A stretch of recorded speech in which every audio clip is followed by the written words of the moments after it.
Do y'all hear that? That's the pipes of New York. Enjoy.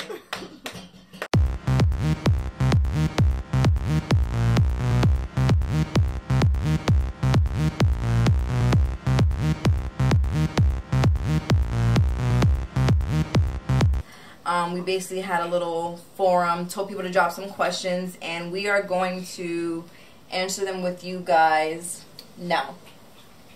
So, make sure that you like. Oh, I need you here right now.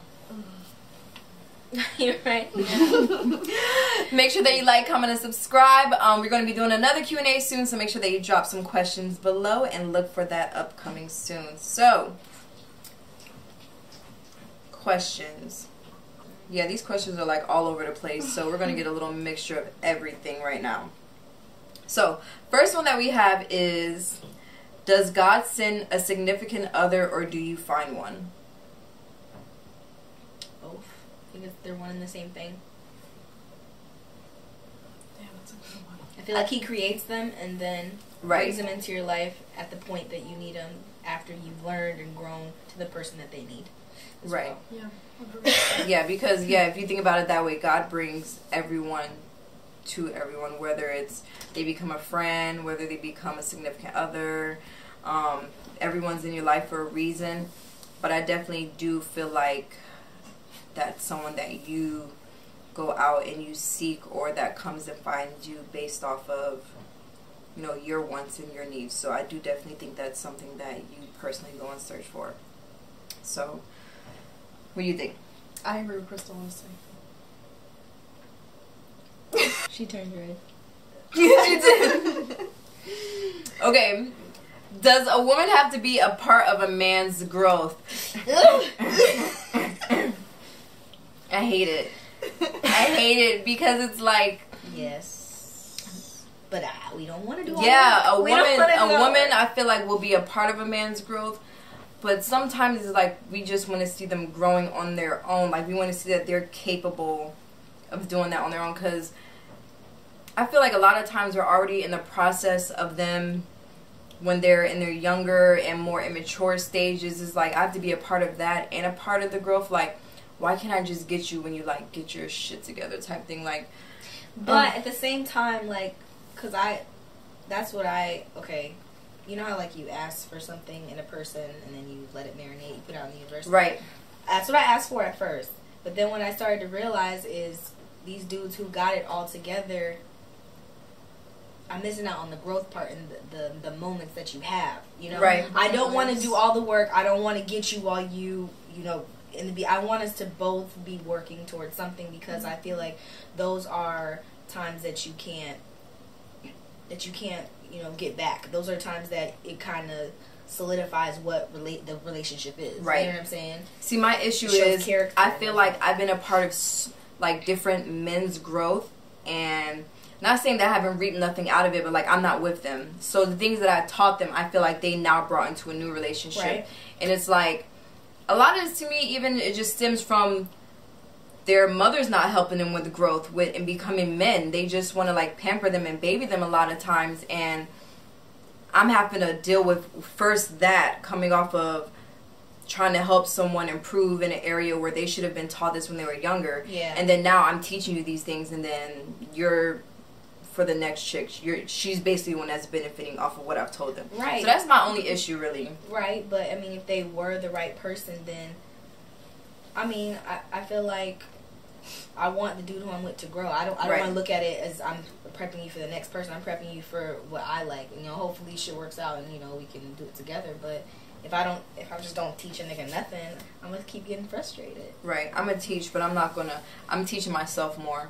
Right. Now, like, I used to invest a lot in teaching other people and teaching men, but I've Facts. invested a lot more now in teaching myself, so that way who I'm with, they're benefiting. Mm-hmm. So that's where I'm at now. Yes. Is dating biracial cool? I don't know why not.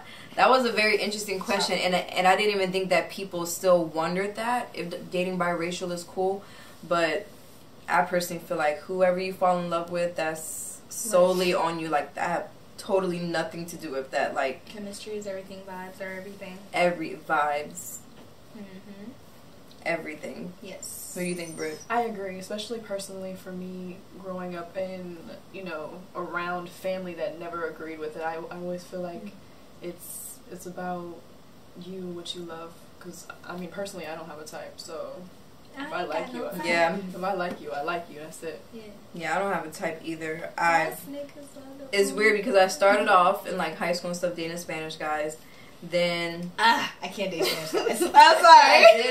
I know I just said what I said. You're Mexican. They be too emotional for me, man. They're very emotional. Goddamn. And I ain't dealing with that no more. I can't do it no more. It's always changed. I can't do it. Mm-mm. This one was a good question, but I didn't.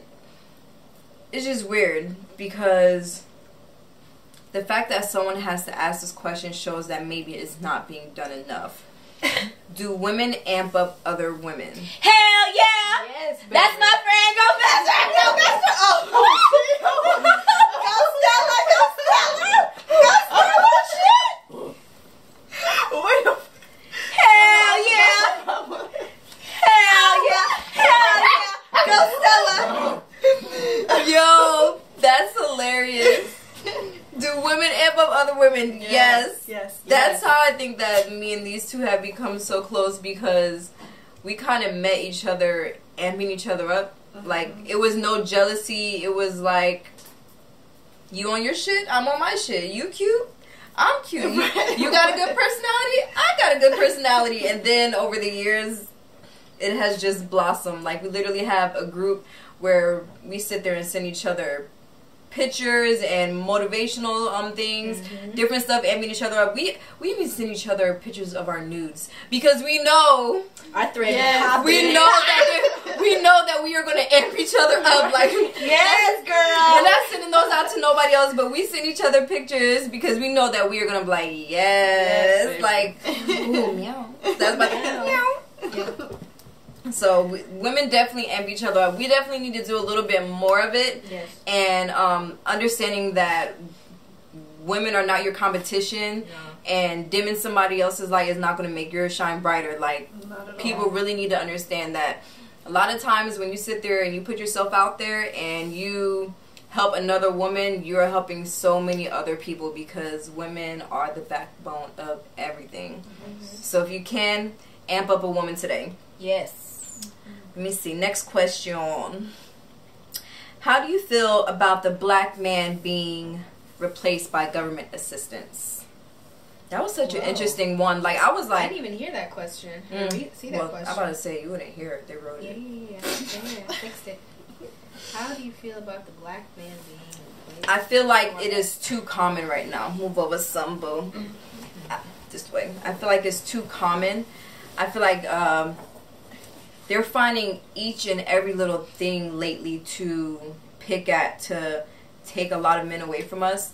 And then the worst part about it is that now, for example, marijuana. There are so many black men in jail right now because of marijuana. And now they're making it legal places. They're making it profitable. And then those men are still in jail. So, like, why are they not releasing those men? I wondered about that a while ago, actually. So because they take these men away, and then they laugh at you for not having a father, or they sit there and make it seem like, oh, why do you have a heart, or we have the same playing field. We really don't, because you obviously took that away. So I feel like that's something that definitely needs to change. Like, if we need to change anything, that's something that we need to target. Like, trying to get these men out who are basically in there for nothing at all. For something that's being we have some people in there for just being with the wrong people at the wrong time, and they're in there for 20, 30 years. The system's crooked. Yep. The system's crooked. Most definitely. Let me see. What is... Oh, thank God someone asked this. What is a no-go or turn-off when a guy approaches you? Hey, yo, ma. Hey, sexy. Oh. Damn, you look good. That is so annoying. Ooh. Or the worst is when you vocalize that you're not interested, and then you all kind of oh, ugly bitch and oh, stinking asshole. I just don't understand it. Like, men, I feel like, are so entitled. They feel like when they approach you, they're supposed to, like, get some type of acceptance, which, me as a woman, I don't approach men, so I'm not used to rejection. So I know that men by now are used to rejection, but it's just the way that some of these men handle rejection. And just the way that some of them just approach you feeling entitled to, like, have to be able to conversate with you. Like, I literally, the other day, I was at the airport on the phone, and a man comes up to me, he's like, "You're very beautiful. Thank you." I felt like that's all I owed him. That's it. Was a thank you. But he's like, "So where are you going?" I'm obviously on the phone right now. Right, like I'm like, and that's none of your business. And he's like, "So where are you going?" All right, now, like, why? Men that are very, very aggressive when you first meet them, like, why are they so, I don't want to say thirsty, because people automatically think, oh, you say guys are thirsty, but then you say chivalry isn't dead. Total opposites. I hate a guy that is just, like, feeling entitled to feel like you owe them something. Yeah. Right. Yeah. Because we don't owe you anything at all. Now, I know someone in the comments going to say, well, what is the right way to approach a woman? For me, honestly, I'm a big vibe person, but honestly, there is no right way. I've come to a point now where you need it's a referral program. I gotta know somebody who know you, because I gotta be able to check them Carfax on you. You know what I'm saying? And that's just how I am. You know, because I just can't talk to just anybody. It's just I've just had, you know, bad experiences with that, and you know, I might be missing out on somebody, but if I'm supposed to be with somebody, they're gonna come. They're gonna come. And just it's going to be from listen. someone who I know, Yes, who I can hold listen. accountable. Like, Brit, if you introduce me to somebody, I'm going to come to your door. Like, who you introduced me to? Who is this fool? And that's just personally how I am now. Yes. And listening is important. Like, if I vocalize that I'm not interested in this fucking conversation, don't take it personal. I'm just not interested in this conversation. Sometimes you're just not in the mood to even want to talk. Like, sometimes I literally go places sometimes and I eat by myself. Something I never would have did when I was in high school and college because I thought it was so corny. I do that all the time now. I would get a plate by myself. Stella, get down. Well, I need my wine. For once. I know, I'll be killing it. Okay. Oh, and that's funny. Next question. What do you feel about chivalry? Oh, the lights is dimming. Oh. Chivalry. I do not feel like it's dead. I feel like there are some doing it more than others. And one thing that I have learned is that a lot of these men, unless they were raised in a household that has a man that were doing certain things, you go by what you're taught. And a lot of these men were not taught to be chivalrous. So you have to teach your man, and you have to teach him how you want to be treated, how you want them to act, like, accordingly. So if I'm sitting there like, oh, you don't bring me this, you don't bring me flowers, you don't buy me this, well, have you ever said that you like flowers? Right. Mm-hmm. Like, you can't assume. Like, assuming is probably the worst thing that you ever want to do in a relationship, because communication is key. So chivalry is not dead, but some people you will have to teach. And I think that's even better, because then you're teaching them what you personally like. Yeah. And see, that's what I love about that, because vocalizing is something that I've recently learned. Like, if you're not saying what you're feeling or what you want or whatever, they're not going to know. They're not going to know. Mm-mm. They're going to forever say this, you ain't never tell me that, you ain't never tell me that. Don't give them that cop out. Right. Yeah. So, this is a very serious question. Very, very serious question. Why are so many women molested by family members and no one talks about it? That is... I think it's a hard thing to talk about. It's a very hard thing to talk about, because it takes a very, very brave person to say anything. Right. You know? I know personally women who have, you know, when they were younger, tried to talk to someone about it, and they were either kind of brushed off like it was nothing, or nothing was fixed for them. It continued to happen, and then that makes it where you're scared to tell other people you're embarrassed, because you've already made yourself vulnerable, and now, you know, people just want you to be like, oh, this happened so many years ago, you didn't say anything. You probably did. She probably did. Right. And I definitely feel like it's something that people need to talk about more. Even when it comes to dating, I'm pretty sure it'd be very weird to say, you know, have you ever been molested? But that's something that I feel like when trying to get into a serious relationship with someone, that's something that you might want to find out about them. Yeah.